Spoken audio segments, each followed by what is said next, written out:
to play the crime victim of television. When you poll all crime victims, funny thing happens. They say, two most important things to me, I don't want it to happen to me again, I don't want it to happen to anybody else again. And then you say, well, what policies do you want?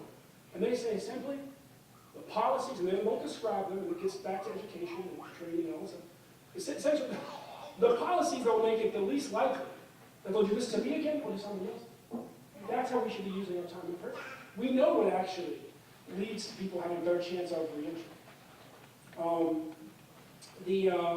And the last thing I would say is that when you look at those stats of who has the hardest time with reentry, the real cost of racial discrimination becomes very clear. And we've got to be able, to really, I mean, here's a funny thing.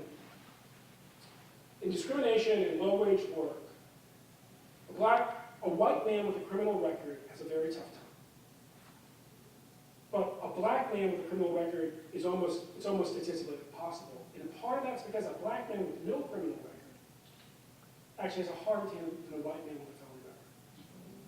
And on top of that, most low-wage employers believe every young black man is a felon, even though most are.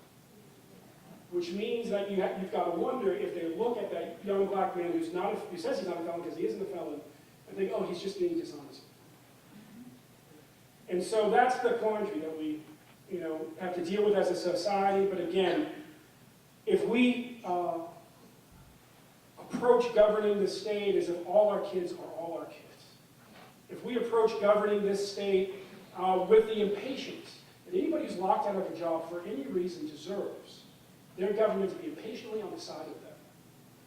If we actually fundamentally in our gut believe that this is just simply us at 1%, that no matter how wealthy we are, doesn't mean that we couldn't be tremendously better as a state.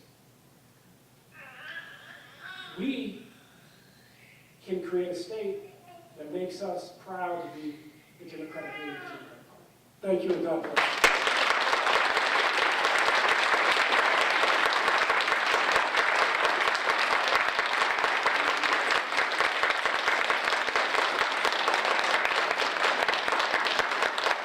One of my old mentors always said, if you're speaking or teaching, it's much better to leave them wanting more than not getting enough. And I think we would like some more down the road. I think we've got this back.